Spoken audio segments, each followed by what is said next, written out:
बिस्मिल्लाहिर्रहमानिर्रहीम अस्सलाम वालेकुम वरहमतुल्लाहि वबरकातुहू। हम स्टडी कर रहे हैं फिज़िक्स मैट्रिक हमारे पास है और हम साउंड चैप्टर पढ़ रहे हैं, सेकंड चैप्टर। और ये सेकंड चैप्टर जो है इसके अंदर आज हम पढ़ेंगे कि जो स्पीड ऑफ साउंड होता है उसके ऊपर कौन कौन से फैक्टर जो हैं वो इफ़ेक्ट करते हैं हमारे पास। वैसे तो बहुत सारे फैक्टर उसके ऊपर इफ़ेक्ट कर रहे होते हैं, लेकिन उनमें दो बहुत इंपॉर्टेंट फैक्टर हमारे पास यहाँ पर हैं। एक इफ़ेक्ट ऑफ टेम्परेचर है हमारे पास एंड एक दूसरा है इफ़ेक्ट ऑफ ह्यूमिडिटी। अगर टेम्परेचर बढ़ेगा तो फिर किस तरह से सिग्नल ट्रेवल करेगा ये चेक करेंगे। और अगर ह्यूमिडिटी यानी कि हवा में अगर नमी आ जाएगी हमारे पास, ठीक है, वेपर वाटर मॉलिक्यूल आ जाएंगे हमारे पास, तो फिर क्या इफेक्ट होगा साउंड का। तो स्पीड ऑफ साउंड जो है मुख्तलिफ होती है हमारे पास, हमने पढ़ा था मुख्तलिफ मीडियम के अंदर। लेकिन अभी इस वक्त हम स्टडी कर रहे हैं फैक्टर के इफेक्टिंग की स्टडी कर रहे हैं। यहाँ पे तो सवाल यहाँ पे था, explain the affecting factor on speed of sound. Speed of sound के ऊपर कौन कौन से फैक्टर इफेक्ट करते हैं बताइए। The speed of sound is affected by variety of factor. बहुत सारे फैक्टर हैं, ठीक है ना, जिसकी वजह से वो स्पीड ऑफ साउंड जो है वो इफेक्ट होती है। Two important factor affect on speed of sound are as under. दो बहुत इंपॉर्टेंट फैक्टर हैं हमारे पास जिस कोर्स में शामिल किए गए जो ज़्यादा इफेक्ट करते हैं स्पीड ऑफ साउंड के ऊपर। एक है टेम्परेचर, दूसरा है ह्यूमिडिटी। तब पहला स्टडी करते हैं effect of temperature. Temperature effect the speed of sound. Temperature effect करता है किसके ऊपर, स्पीड ऑफ साउंड के ऊपर। Because heat is the form of energy, क्योंकि हीट जो है, जो गर्मी होती है हमारे पास, तपिश जो होती है वो फॉर्म ऑफ एनर्जी होती है।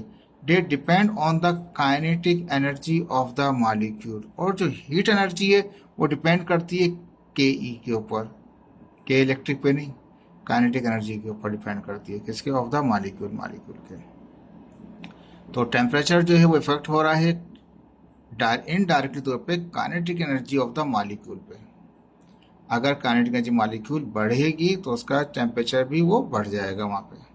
तो इस वजह से क्या होगा, जब टेम्परेचर बढ़ जाएगा तो फिर क्या इफेक्ट करेगा उसका, तो इसके लिए हमने यहाँ पे डेरिवेशन निकाल रखा है यहाँ पे, ठीक है। यहाँ पे कहता है as the temperature of the medium molecule is increase.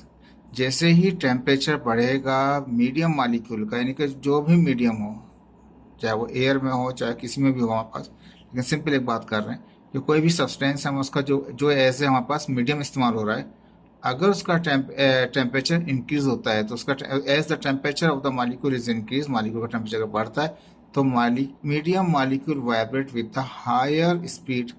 हम जानते हैं जब टेम्परेचर बढ़ेगा तो मॉलिक्यूल भी स्पीड अप हो जाएंगे, वो भी वाइब्रेट तेजी के साथ करेंगे, चाहे सॉलिड हो चाहे लिक्विड हो चाहे गैस हो, कोई सा भी स्टेट हो। तो होगा क्या, हायर स्पीड अप हो जाएंगे, due to which the sound wave can move faster.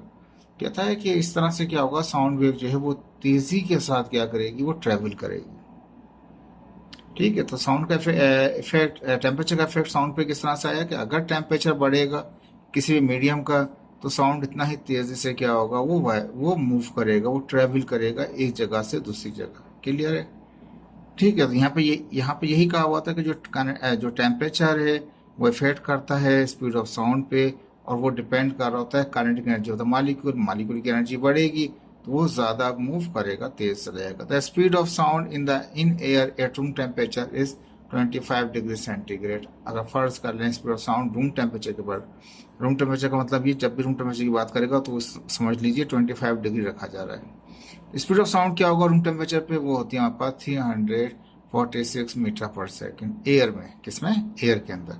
While the temperature at 0 degree centigrade, तो रूम टेम्परेचर था, रूम टेम्परेचर 25 था, अगर 0 हो जाए तो उसकी स्पीड क्या है, वो कम हो जाएगी, 331 मीटर पर सेकेंड। यानी कि पहले जो थी, अगर टेम्परेचर ज़्यादा था 346 मीटर पर सेकेंड थी, अगर 0 टेम्परेचर हो गया 331 हो गई, यानी कि स्पीड उसकी डिप मार गई।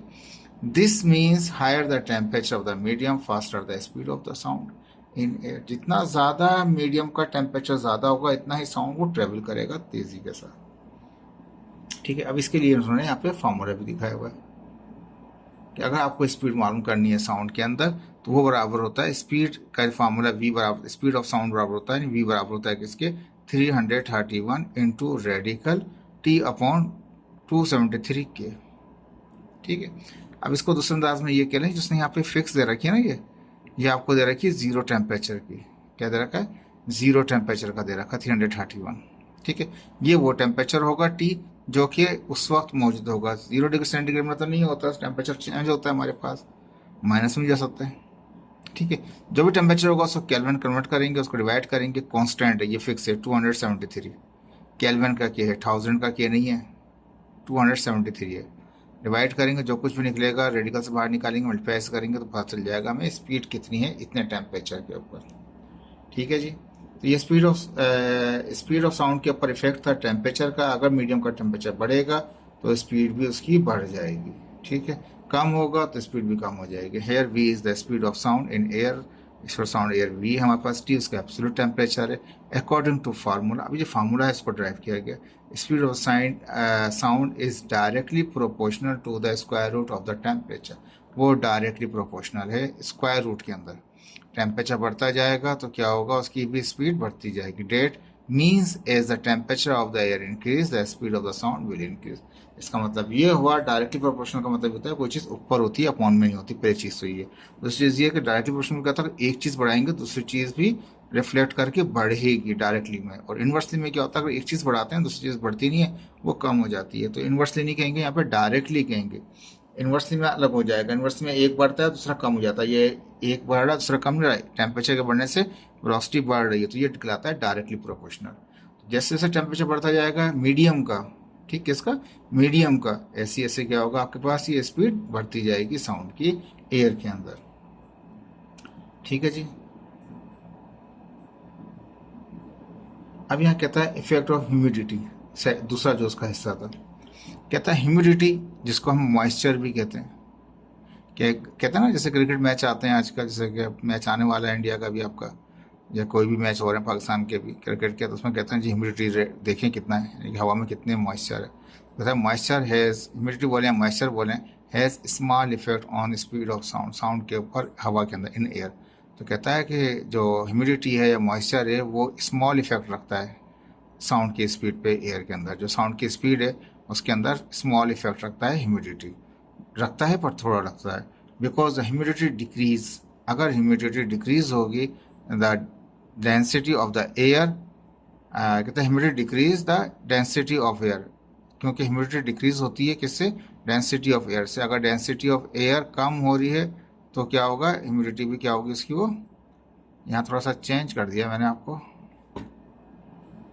ठीक है, जिसको थोड़ा सा करेक्ट कर लिया मैंने यहाँ पे, कि जो because the presence of humidity decrease the density of the air. अगर किसी एयर के अंदर ह्यूमिडिटी होगी तो वो उसकी डेंसिटी को कम कर देगा। दोबारा पढ़ देते हैं, टॉपिक क्या था इसके अंदर, इफेक्ट पढ़ रहे थे हम ह्यूमिडिटी के। तो ह्यूमिडिटी या मॉइस्चर जो है वो स्मॉल इफेक्ट रखता है sound of air, sound of speed के ऊपर, से साउंड की जो स्पीड है उसके ऊपर स्मॉल इफेक्ट रखता है। बिकॉज क्योंकि अगर if the presence of humidity because in the presence of, यहाँ पे से कर देते हैं, because in the presence of humidity, humidity की प्रेजेंस में डेंसिटी, इसको थोड़ा सा काट देते हैं, यहाँ से कट कर रहे हैं यहाँ से। ठीक है, अब यहाँ पे लिखा हमने humidity of the air will decrease.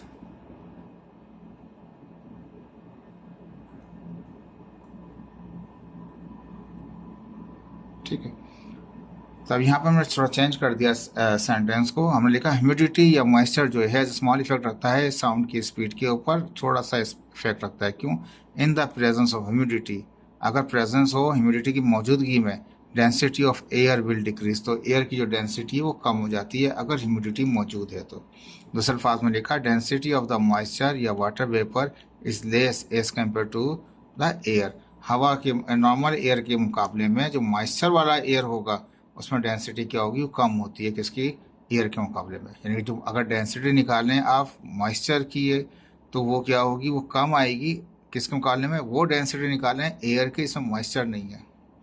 ठीक है, तो यहाँ पर दोनों बातें लिख दी मैंने यहाँ पे कि ह्यूमिडिटी का स्मॉल इफेक्ट है, और अगर मौजूद प्रेजेंस जो होगी ह्यूमिडिटी की, density of the air will decrease, तो उसकी जो डेंसिटी एयर की वो कम हो जाएगी।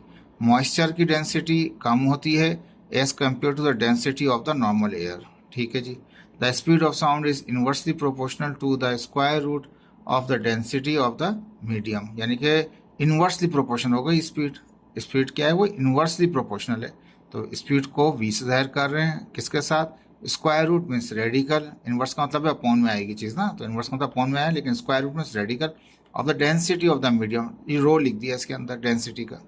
अगर डेंसिटी बढ़ेगी तो क्या होगा, ह्यूमिडिटी कम हो जाएगी, ह्यूमिडिटी कम हो जाएगी तो स्पीड कम हो जाएगी, या डेंसिटी अगर बढ़ेगी तो स्पीड कम हो जाएगी, अगर डेंसिटी कम होगी तो स्पीड ज़्यादा होगी। ठीक है, ये दोनों तो समझ में आ रहे हैं आपको। अब डेंसिटी का और ह्यूमिडिटी का रिलेशन क्या है कि अगर डेंसिटी बढ़ेगी तो ह्यूमिडिटी कम हो जाएगी एयर के अंदर, और अगर डेंसिटी कम होती जाएगी तो ह्यूमिडिटी बढ़ती चली जाएगी।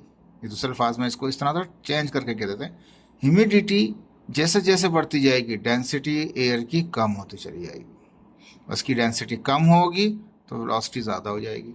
Hence the sound travel faster as the humidity increase.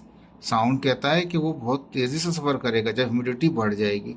Due to this reason sound travel faster in the rainy days as compare to the dry days. Dry days के मुकाबले में अगर रेनी डेज को check किया तो rainy days में वो जो साउंड है वो बहुत तेज़ी से क्या कहते हैं ट्रेवल करता है। अगर आप देखें बारिशों के मौसम में जब बादल गरजते हैं तो क्या होता है, बहुत दूर तक आवाज़ जाती है। बादल के गरजने की, बिजली के कड़कने की जो आवाज़ हैं वो बहुत दूर तक जाती हैं हमारे पास रेनिक्स के अंदर, क्योंकि उसकी ह्यूमिडिटी जो है वो बढ़ जाती है। ह्यूमिडिटी बढ़ जाती है, डेंसिटी क्या होती है उसकी वो कम हो जाती है एयर की बारिश के मौसम के अंदर। इसलिए क्या होता है वो आसानी से कहीं पे बिजली कड़कती है, आवाज़ दूर तक जाती है उसकी। ठीक है, तो ये एक चीज़ ह्यूमिडिटी थी जो साउंड के ऊपर इफेक्ट करती है। ह्यूमिडिटी के बढ़ने से स्पीड तेज़ अप हो जाएगी, टेम्परेचर के बढ़ने से स्पीड क्या होगी उसकी तेज़ हो जाएगी। ठीक है जी, ये दो टॉपिक कवर्ड हो गए आपके। अब आपके हम यहाँ पे स्टार्ट करेंगे उसका आपका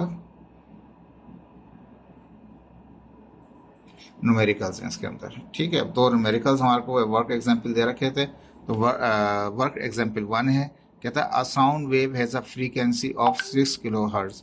एक साउंड वेव है जिसकी फ्रीक्वेंसी कितनी आपके पास है, वो फ्रीक्वेंसी 6 किलो हर्ट्ज है, और वेव लेंथ कितनी है 25 सेंटीमीटर है हमारे पास। यानी कि किलो में दे रहा है तो इसको नॉर्मल हर्ट्ज करेंगे हम इसको कन्वर्ट, लेकिन फ्रीक्वेंसी दे रहा है। एक साउंड वेव है जिसकी फ्रीक्वेंसी 6 किलो हर्ट्ज थी, उसकी वेव लेंथ 25 सेंटीमीटर है। How long will it take to travel the 11.5 kilometre. कहता है कितना लॉन्ग टाइम लेगा, कितना टाइम लेगा। हाउ लॉन्ग विल कितना इट टेक कितना टाइम वो लेगा टू ट्रेवल 11.5 किलोमीटर, यानी इतना फासला तय करने में कितनी देर लगाएगा वो ये साउंड वेव। पहले फ्रीक्वेंसी दे रहा साउंड वेव की तो 6 किलो हर्ट्ज था हमारे पास, तो किलो का मतलब क्या 1000 होता है, 6 को 1000 6000 हो जाएगा। ठीक है, दूसरा था वेव लेंथ, उसका हमने लैम्डा बोल दिया, वो कितना 25 सेंटीमीटर है। सेंटीमीटर से कन्वर्ट करेंगे मीटर तो डिवाइड बाय 100 करना पड़ेगा। 25 को डिवाइड किया 100 से तो सेंटीमीटर से काउंट हो गया मीटर के अंदर, तो 0.25 मीटर हो गया हमारे पास। ठीक है, अब वो कहता है how much will it take, यानी ये टाइम के लिए कहना चाह रहा है कितना टाइम लेगा, तो T is equal to question mark हमारे पास टू ट्रेवल 11.5 किलोमीटर। तो डिस्टेंस दे रहा है आपको कितना 11.5 दे रहा था हमारे पास, ये कुछ गड़बड़ हो गया शायद, तो ये 1.15 लिख दिया मैंने यहाँ पे आपको। इसको फिर ऐसा कीजिए, इसको आप एग्जाम्पल्स कंसिडर कर लीजिए, 1.5 किलोमीटर कर लीजिए, इसको 11 नहीं है, ये गलती से 11 लिख दिया, 1.5 किलोमीटर से सॉल्व कर लीजिए इसको। ठीक है, कितना फासला लग रहा है, 11 कंसिडर नहीं कीजिए, इसको 1.5 किलोमीटर कंसिडर कर रहा है यहाँ पे। ठीक है, तो हमने क्या किया यहाँ पे, तो डिस्टेंस कितना रखा हमने 1.5, 11.5 ने रखा, हमने रखा 1.5 किलोमीटर। अब किलोमीटर से कन्वर्ट करेंगे उसको मीटर के अंदर, तो 1000 से किलो का मतलब 1000 से मल्टीप्लाई कर दें तो 1500 मीटर आ गया हमारे पास। अब कहता है इसका टाइम कितना लिया होगा इतनी दूर पहुंचने में साउंड ने, तो उसके लिए फार्मूला हमारे पास क्या है, साउंड यानी स्पीड बराबर होता है किसके, फ्रीक्वेंसी इंटू लैम्डा। ठीक है जी, अब मैंने इसको थोड़ा सा चेंज किया क्योंकि मेरे पास फ्रीक्वेंसी तो मौजूद है, मेरे पास लैम्डा वेवलेंथ ही मौजूद है मेरे पास, मुझे टाइम चाहिए। ठीक है, स्पीड की कोई बात नहीं है मेरे पास, स्पीड का कोई डेटा नहीं है ना, स्पीड मालूम करने की बात कर रहा है वो कह रहा है, यानी कि 1.5 किलोमीटर बाद तक पहुंचने में ये साउंड जो इतनी फ्रीक्वेंसी का है और इतनी वेवलेंथ का है, तो 1.5 किलोमीटर दूर जाने में कितनी टाइम लेगा वहाँ पास। तो ये तो हमारे पास फार्मूले का v is equal to F lambda है, तो एफ लेमडा अपनी जगह पर क्योंकि एफ लेमडा मिल जाए, v नहीं मालूम तो v की जगह लिख सकते हैं वेलोसिटी होता है डिस्प्लेसमेंट डिवाइड बाय टाइम, तो v की जगह लिख दिया वेलोसिटी की जगह लिख दिया डिस्प्लेसमेंट अपॉन टाइम। अब हम जानते हैं, हमें तो मालूम करना है, टी मालूम करना है, तो टी को क्रॉस मल्टीप्लाई करके यहाँ लेके आ जाएं, एफ इंटू लेमडा को क्रॉस करके नीचे ले जाएं डी के नीचे, तो टी बराबर हो जाएगा डी अपॉन एफ लेमडा को। तो अब मैंने टी यहाँ लिखे हैं, वहाँ लिखे हैं, बात एक ही है, डी की जगह डी की वैल्यू रख दी, 1500 मीटर था, फ्रीक्वेंसी कितनी 6000 हर्ट्ज थी हमारे पास, और वो 0.25 मीटर हमारे पास वेवलेंथ थी उसकी। इनको इससे पहले इनको मल्टीप्लाई कर लें और जो वो ऊपर रकम थी उसको डिवाइड करें नीचे वाली रकमों से, तो क्या आएगा 1 सेकंड आ जाएगा हमारे पास। ठीक है जी, होपफुल कि आपको समझ में आया होगा। ये गलती से मैंने इसको 11.5 लिख दिया, इसको 1.5 कर लीजिएगा आप। ये वर्क एग्जाम्पल है, आसान थी आपकी। स्पीड ऑफ साउंड मालूम किया आपने, लेकिन साउंड की स्पीड के अंदर साउंड की स्पीड तो नहीं मालूम करने को कहा, उसने कहा कि इतनी देर लगेगी, कितनी देर लगेगी कि जब वो 1500 मीटर दूर इस फ्रीक्वेंसी से हम कोई साउंड को भेजें तो कितनी देर में पहुंचेगा। तो ये साउंड का हमने मालूम करने का तरीका कार निकाल लिया। सेकंड में कहता है क्वेश्चन नंबर 2 में, calculate the speed of sound in air. Air में मालूम कीजिए, लेकिन एयर का औसत टेम्परेचर कितना है, 30 डिग्री सेंटीग्रेड है हवा का। Given that the speed of sound at 0 degree centigrade पर कितना 331 मीटर पर सेकंड होता है। तो ये तो फॉर्मूला में वैसे ही रहता है, 331 रहता है हमारे पास। ठीक है, इसका कोई फर्क नहीं पड़ेगा। ये जो टेम्परेचर दे रखा है इसको कन्वर्ट करेंगे हम केल्विन के अंदर। स्पीड ऑफ साउंड मालूम करना है, V is equal to question mark, जो टेम्परेचर 30 डिग्री पे मालूम करना है, तो 30 में प्लस करेंगे 273, तो डिग्री से काउंट हो जाएगा केल्विन के अंदर। फार्मूला जनरल है, V is equal to 331 radical T upon 2 radical 273। ठीक है, तो 331 अपनी जगह पर, 273 अपनी जगह पर, T की जगह T को रख दी 303, इसको से डिवाइड किया तो 1.1099 आ गया। रेडिकल निकाला इसका तो 1.053 आएगा। मल्टीप्लाई, ये 331 है ना, ये वही 1 था, मल्टीप्लाई किया तो 348.7 मीटर पर सेकंड स्पीड होगी जब अगर वो मूव करे किससे, जब वो टेम्परेचर वहाँ पे कितना हो 30 डिग्री हो। तो टेम्परेचर ये कितने हो गए, वेलोसिटी 348 हो गई। अभी थोड़ी देर पहले हम जो पढ़ रहे थे वहाँ पे नोट्स के अंदर, वहाँ पे क्या था कि वो 25 डिग्री सेंटीग्रेड पे 344 थी, तो 5 डिग्री सेंटीग्रेड बढ़ने से भी उसकी वेलोसिटी आप देख सकते हैं बढ़ गई।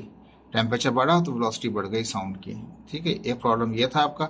और पहले प्रॉब्लम में क्या था कि आपको टाइम मालूम करना था, कितना टाइम लगेगा इतना फासला कवर करने में, अगर इतनी फ्रीक्वेंसी का 6 हर्ट्ज फ्रीक्वेंसी और 0.25 मीटर का हमने वेवलेंथ का सिग्नल ट्रेवल कराएंगे तो कितना टाइम लेगा। तो उसने 1 सेकंड लगाया वहाँ तक पहुँचने के अंदर। लेकिन होपफुल छोटा सा टॉपिक था आपका, इसको समझिएगा, कोशिश कीजिएगा। और अल्लाह हाफिज़।